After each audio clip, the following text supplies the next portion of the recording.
Hey, beautiful people, welcome to episode 158 of Credit 101. And in this episode, we're going to talk about the CAIVRS system. Now, with this, let me just say this.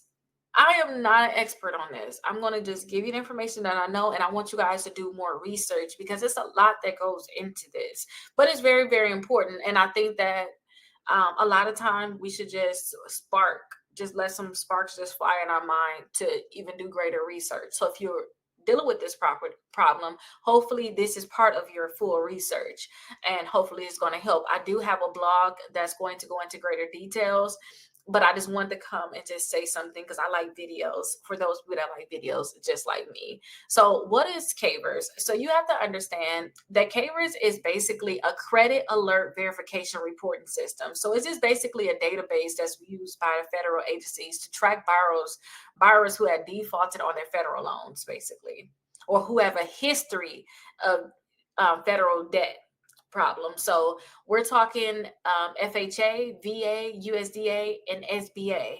So if you guys have had problems or you had any defaults with these companies, it will be inside. It will be reported to the CAIVRS system. Now, the thing is, people want to know, why does this even matter?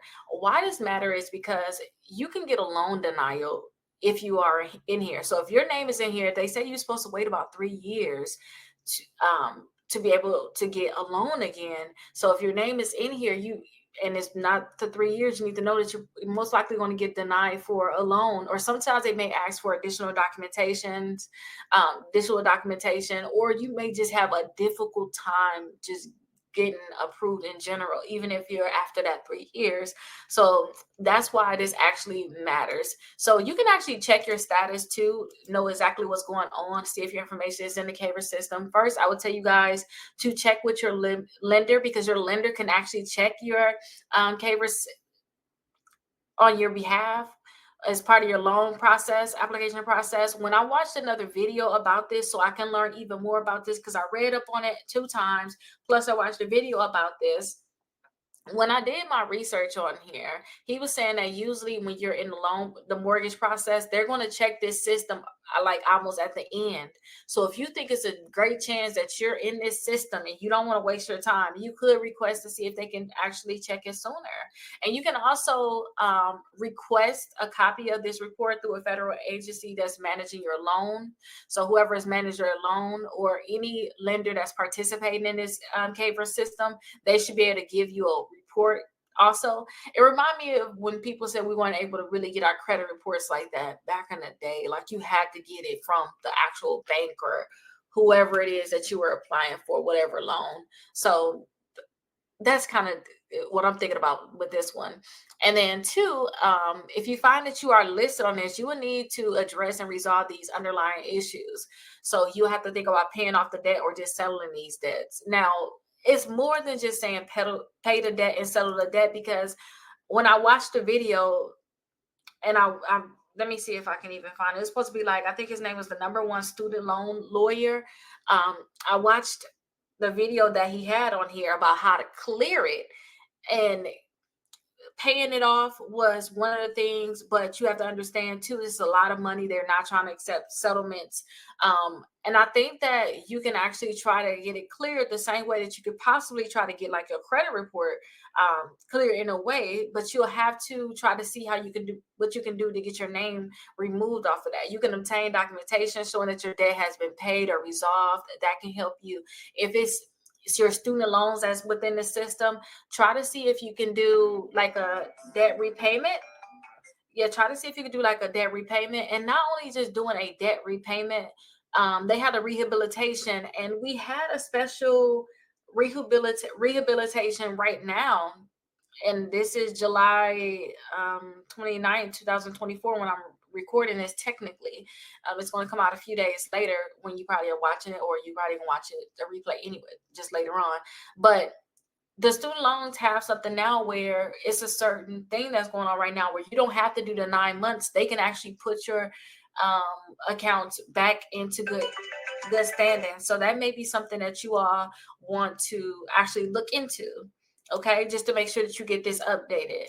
Now, a few tips for avoiding this, and just make sure that you're paying all of your things on time, especially if it got to do with the federal government, paying everything on time.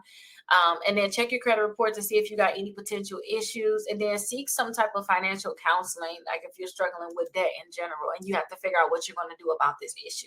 But I hope that this helped you all. Hopefully, this, it can be some information that you guys can use in your future. Hey, welcome to episode 159 of Credit 101. In this episode, we're going to talk about how soon you can get a mortgage after bankruptcy.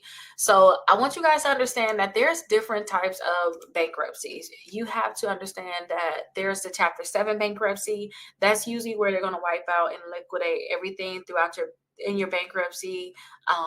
And most of these are unsecured debts, and they're all going to be discharged, and it's going to stay in your credit reports for up to 10 years. And then you also have Chapter 13 bankruptcy, which is going to stay in your credit reports for up to 7 years, but it's basically a repayment plan to settle some debt. It's usually going to be about 3 to 5 years, depending on your income, usually, and the types of debts you have. So it's going to depend on a type of bankruptcy. So you have to think about, did I do Chapter 13 or did I do Chapter 7? Now let's talk about the waiting periods now that we know what you filed. So for an FHA loan, you have to wait 2 years after a Chapter 7. So you're going to have to wait 2 years after the discharge date. And then for Chapter 13, you're going to have to wait 1 year after starting the Chapter 13 repayment plan. And then you also have to ask for the court's approval. And you have to make sure that you've been making on-time payments on everything since then for them to even really approve you. Next, you have a VA loan. Usually they're going to have you wait 2 years after the discharge of the Chapter 7. And if you have a foreclosure, the waiting period is 2 years from the foreclosure date. So you have to think about both of those. And then also you have the Chapter 13, which you have to wait 1 year. Again, you need the on-time payments and the court approvals for that. We have USDA loans. This loan, you have to wait 3 years after the discharge date of Chapter 7 bankruptcy. And if you had a foreclosure, you have to wait 3 years from the completion of that foreclosure. And then we have Chapter 13, which is the 1 year. Again, on-time payments and court approval. So I'm starting to see a pattern here, you guys, and I want you guys to see it too, is that 1 year for Chapter 13, as long as you've been paying on time. So you have to make the on-time payments, and then you have to receive the court's approval. Now, last but not least, we're going to talk about conventional loans. For Chapter 7, you can apply 4 years after the discharge of Chapter 7, and then 2 years if you do a significant down payment.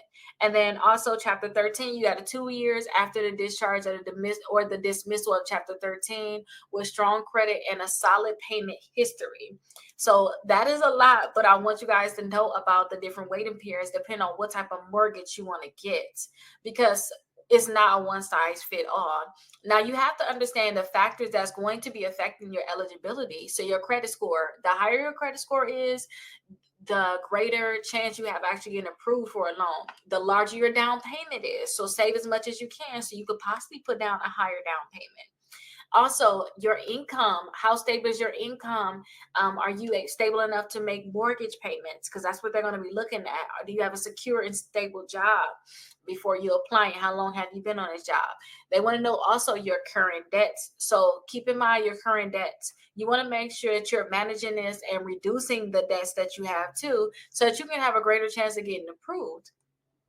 So make sure you're having this together, and then keep in mind too your debt to income ratio. We talked about that in a previous episode. Check out the different episodes. This is episode 159.